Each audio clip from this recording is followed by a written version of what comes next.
예, 제가 조금 전에 말씀드렸다시피 이 전국 상황에 대해서 정통하시고 혼란한 선거권의 혼술이 혼란한 정치 시사 이슈를 술술 풀어보는 코너인데 저보다 더 술술 잘 풀어보시니까 제가 여쭤보겠습니다.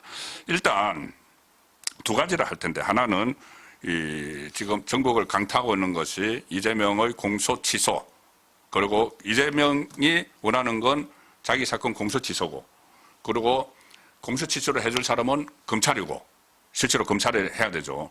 검찰이 해야 되는데 검찰이 갖고 있는 것은, 검찰이 요구하는 것은 보안 수사권이고, 이걸 두 개 바꿔치기 한다는 그런 거래 의혹이 터졌지 않습니까? 김어준 방송에서. 그래서 이거를 원래는 정성호가 이 법무부 장관이 공소 취소를 수사 지휘를 하려고 그림을 그렸던 것 같은데, 검찰총장을 통해서. 그런데 그 경우에는 정성호는 나중에 이 직권남용으로 구속됩니다. 그 정성호가 그렇게 하지 않고 수사 지휘를 하지 않고 검찰이 알아서 공소 취소를 해주는 대가로 보안 수사권을 준다. 이게 지금 거의 뭐 김어준 방송에서 했으니까는 일종의 팩트겠죠. 팩트죠. 예. 저는 김어준 방송에서 이런 어떤 방송이 나오는 날이 올 줄 몰랐습니다. 그러니까요. 예. 그런데 따지고 보면 이재명과 김부선 사건도 김어준 방송에 나왔거든요. 아, 그렇잖아요. 예. 그래서 저는 김어준이 정말 좌파의 킹메이커구나. 지금 김어준은 잘 아신 것처럼 결국은 지금 현재 권력 이재명보다 다음 차기 권력을 정청래 혹은 조국으로 만들려는 어떤 그런 어떤 생각으로 그림을 그리고 뭐 잘 아신 것처럼 계속해서 지금 이재명 정권과 지금 부딪히고 있지 않습니까? 1차적으로 부딪힌 게 지금 김민석 그 총리와 부딪혀가지고 심지어 사법 뭐 바로 세우기 만큼 사세행이라는 것에서는 사세행. 김어준을 내란 수개로 고발까지 했습니다. 그렇습니다. 자, 그래서 지금 본격적으로 이제 명청 대전에 이어서 지금 이제 뭐 이름을 명어 대전으로 해야 될지 어명 대전으로 해야 될지 어명이요 할 때 어명 대전. 어명 대전으로 지금 본격적인 불이 이제 붙었는데 자, 이 문제는 정말 탄핵까지 이르를 정말 심각한 문제죠. 예, 자기 제 공소 취소하기 위해서 어떻게 보면은 권력을 남용한 거예요. 그렇습니다. 그건 딱 그 위헌이죠. 지금 이재명은 지금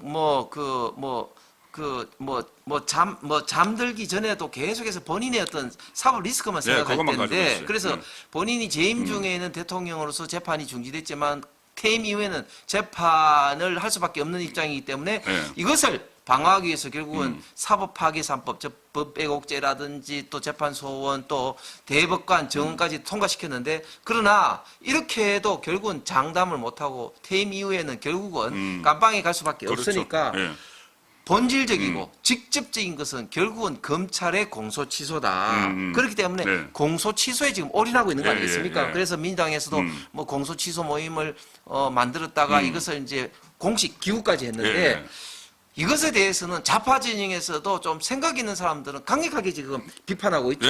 유시민 같은 경우는 저 사람들이 미쳤는지 내가 미쳤는지 모르겠다. 집단으로 미쳤다는 거 아니에요? 그렇게까지도 지금 표현을 하고 있고 지금 김어준도 공소 취소에 대해서는 강력하게 반대하는 입장인데 자, 그러다 보니까 이제 이런 어떤 기사를 보고 이제 방송에까지 나온 거죠.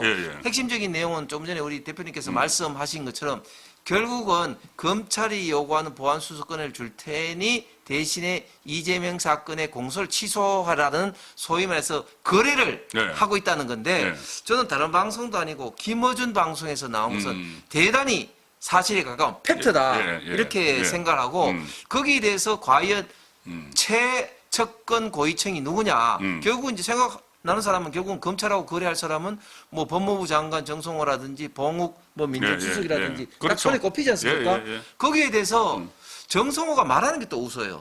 아, 그런 사실 없다 이렇게 이야기하는데 만약에 진짜 그런 게 없다면 완전히 막 길길이 뛰면서 명예훼손을 한다 하고 강하게 나갔을 텐데 그럼요. 제가 볼 때는 뭐 그런 말 한 적 없다 하면서 좀 부정을 하는 강도가 굉장히 약해요. 약하죠.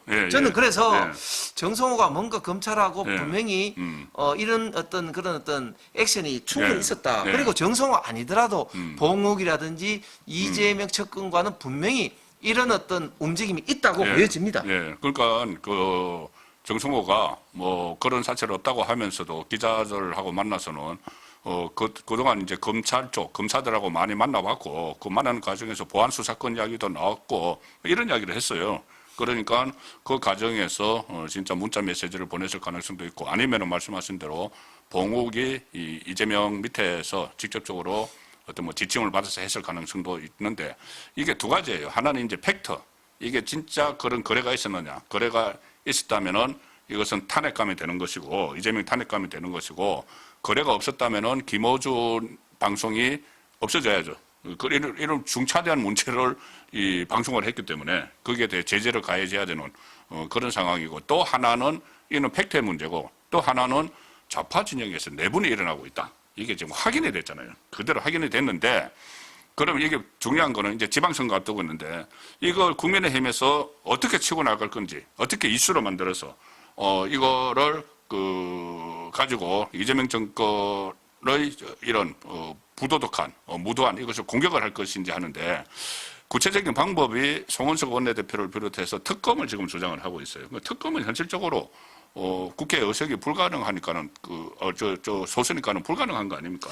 예, 지금 국회 의석 구조상 특검을 요구를 하는 것이 결국은 뭐 국회에서 관철되기는 뭐 어려울 겁니다. 어렵죠. 예. 그럼에도 불구하고 당연히 주장해야 됩니다. 예, 왜냐하면 국민들은 이 이슈에 대해서 아직까지 잘 모릅니다. 예. 중요성을 잘 모릅니다. 그렇죠. 그렇기 때문에 특검을 통해서 뭐 결과적으로 이루어지지 못한다 할지라도 계속해서 문제 제기를 함으로써 언론을 통해서 예. 국민들에게 이 사안의 심각성을 알릴 필요가 있다. 결국은 그래서 여론이 움직이도록 해야 된다. 그래서 일단 저희가 해야 될 것은 국회에서는 국회의 권한을 최대한 가동해서 특검은 물론이고 국정조사 등등을 강력하게 좀 네. 주장을 좀 해야 된다. 네. 그다음 또 두 번째는 그 의원들이 강력하게 집회라든지 이런 걸 통해서 대국민 선전전을 강하게 해야 된다. 그렇죠. 그렇게 생각을 합니다. 네. 그런 면에서 우리 또 송구 혼술도 네. 이런 어떤 이슈를 다루고 있습니다만은 네.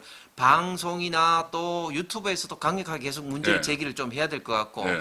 또 한 가지는 저는 김어준 방송에 자주 나가야 됩니다. 누가요? 우파에서 국민의힘 의원들이라든지 예. 저 같은 사람들이라든지 이런 사람들이 자주 나가야 됩니다. 나가보신 적 있으세요? 저는 김어준이 그 TBS 시절에 뉴스공장 시절에 몇 번 나갔습니다. 그래서 나가야 되는 이유는? 예, 나가야 되는 이유는 그렇습니다. 지금 이 문제에 대해서 지금 좀 전에 말씀하신 것처럼 좌파 진영에 쩍 갈라져 있습니다. 예. 쩍 갈라져 있는데 우리가 김어준에 굉장히 동조를 해야 되는 거죠. 그래서 결국은 우리가 갈라치기를 해야 되는 겁니다. 그래서 이거 탄핵감 맞다. 김어준 방송에서도 자기들끼리 떠드는 것보다는 이 그 우파 진영에서 나가면은 이 메뉴가 다양하니까 이 나가야 되는 거죠. 근데 지난번에 이제 왔을 때 우리 그 대표님이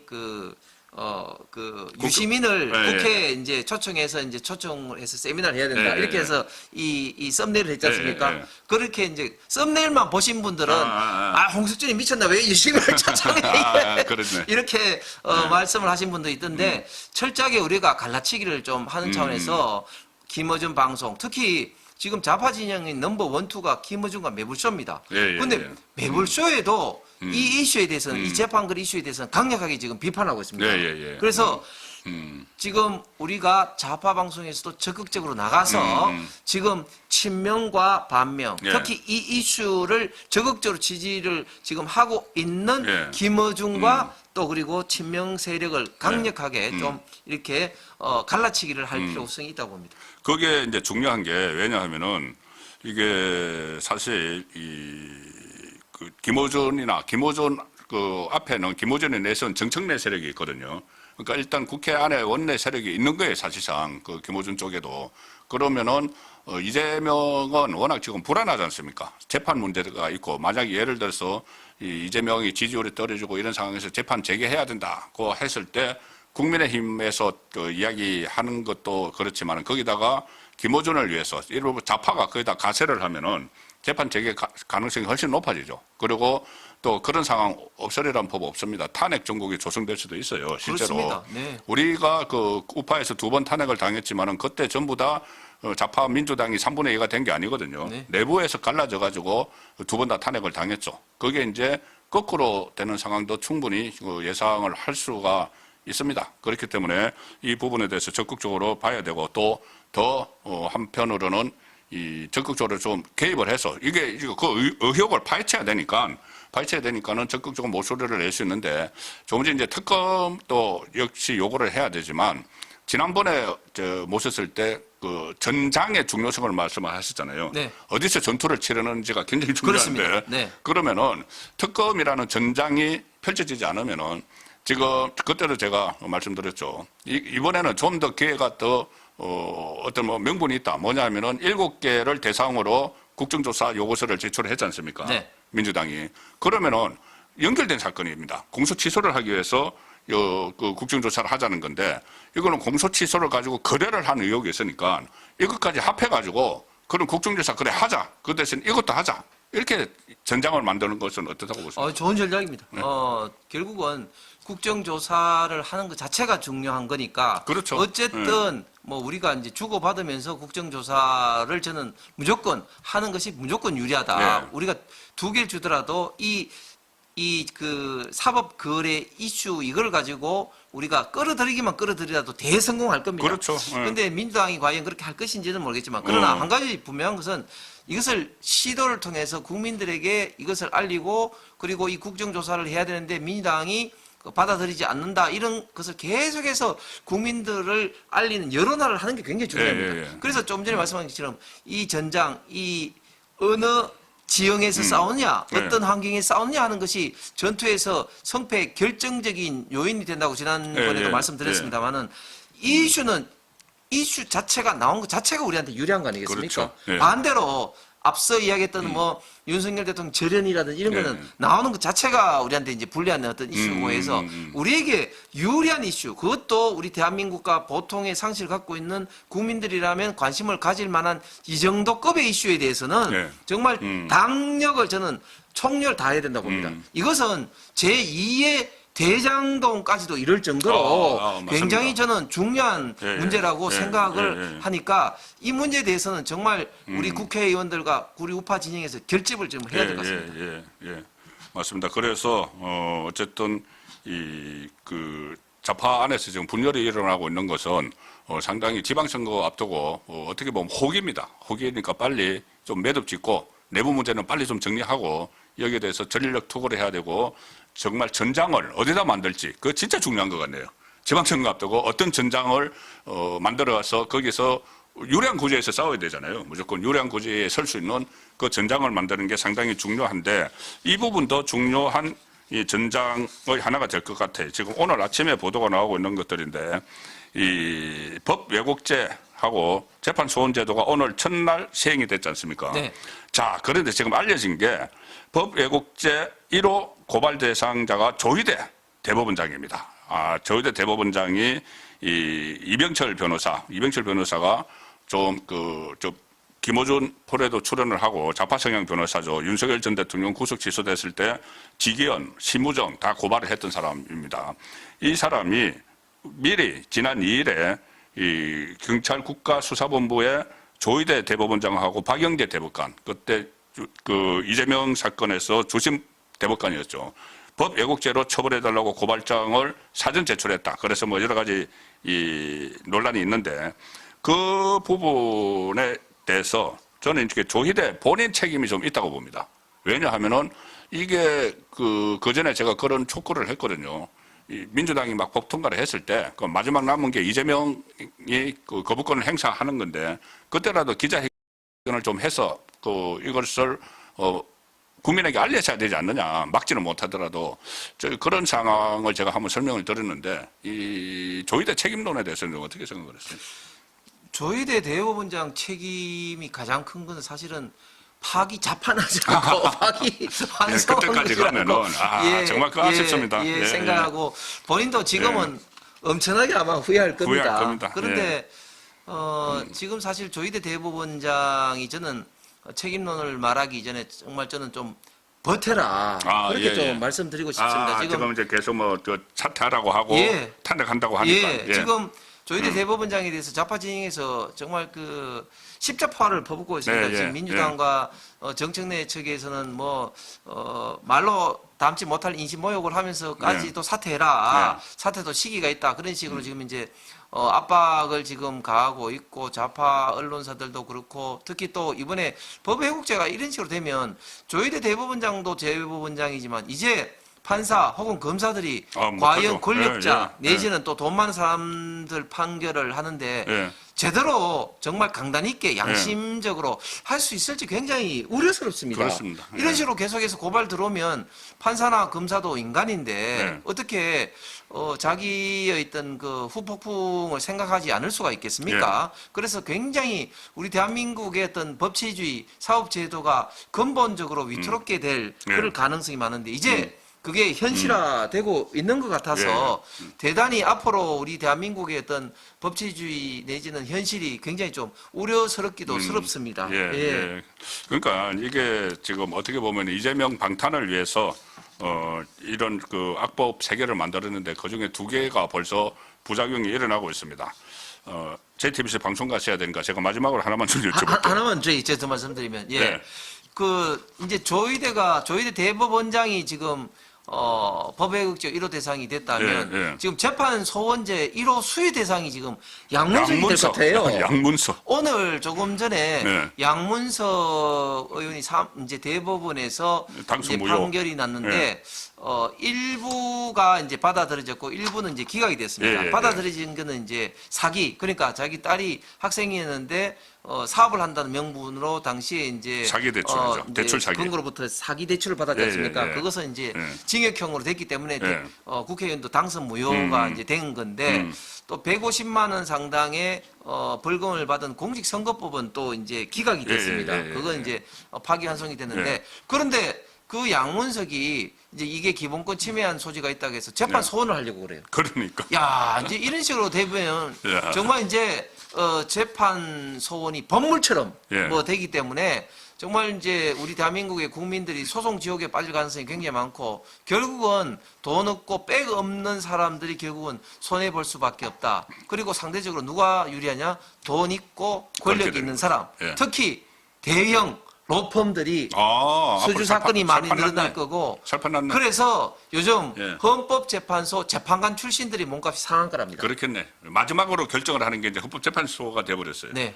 야, 그러면은 진짜 권력 있고 돈 있는 사람은 판사하고 검사를 법 왜곡죄로 걸 수가 있으니까 지금 민주당에서 그 변호사가 한 것, 이병철 변호사가 한 것처럼 걸 수가 있으니까는 판사 검사들이 돈 있고 빽 있는 사람은 판결을 제대로 안 할 거고 수사를 제대로 안 할 거잖아요. 그리고 그렇게 해서 대법원까지 가면은 그다음에 이제 헌재로 또 갈 수 있는 사람들도 빽 있고 돈 있는 사람들이죠. 그 변호사 계속 수임을 해야 그렇습니다. 되고 하니까는. 자, 그러면은 이게 결국 그 이재명 살리려고 이 법을 만들어서 정말 그 일반 국민 서민들은 더 어려움에 빠지는 이런 상황이 됐습니다. 마지막으로 조금 전에 이 대출 사건 있잖아요. 네. 대출 사건에 사실 그때 김부겸 전 총리가 약간 의심을 받은 적도 있어요. 그렇습니다. 만약 이 대출을 받은 게 대구입니다.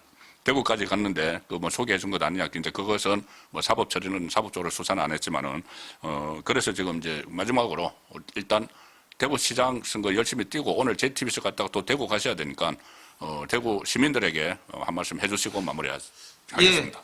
국민 여러분, 특히 대구 시민 여러분, 정말 경제가 어렵고 특히 정치가 우리 대한민국의 어떤 미래를 밝게 보이기보다는 오히려 굉장히 좀 혼란스럽습니다. 특히 국민의힘이 제대로 이재명 민주당 정권을 견제하고 싸우지 못하는 것에 대해서 대단히 죄송스럽게 생각합니다. 저는 기본적으로 대구시에서 24년 그리고 국회의원 생활을 하면서 기본적으로 우리 자유우파 중심의 자유민주주의와 시장 경제 질서를 제대로 확립하는 것만이 대한민국이 사는 길이고 특히 대구 같은 지방 도시가 사는 길이라고 생각을 합니다.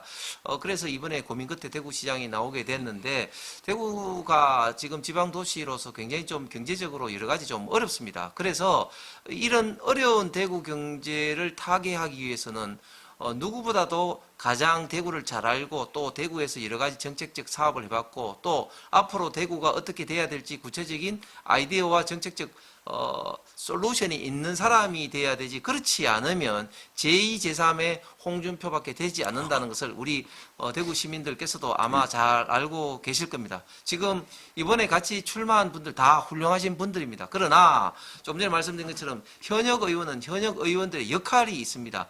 저는 비유를 현역 의원은 공군이고 대구시는 시장을 비롯해서 육군의 역할인데 공군이 제대로 역할을 해서 폭격을 해서 앞길을 열어주지 않으면 육군도 진행하지 못합니다. 그래서 현역 의원이 불과 1년 반 전에 본인이 대구 시민들에게 그리고 지역민들에게 나를 뽑아서 국회를 보내면은 나라와 특히 대구를 위해서 열심히 하겠다는 그런 약속을 헌신자처럼 내버리고 이렇게 당도 어렵고 국가도 어렵고 대구도 어려운 상황에서 대구시장 출마하겠다고 나오는 것은 저는 결코 바람직하지 않다. 대구 시민을 위해서 그리고 당을 위해서 결코 바람직하지 않다고 생각합니다. 얼마 기간이 남아 있지는 않습니다만 앞으로 더 많이 대구 시민들과 소통을 하면서 제가 지금까지 해왔던 일, 특히 앞으로 대구 시민들이 바라는 일들에 대해서 어떻게 할지에 대해서 계속해서 소통하면서 국민들에게 특히 대구 시민들에게 제가 선거 운동을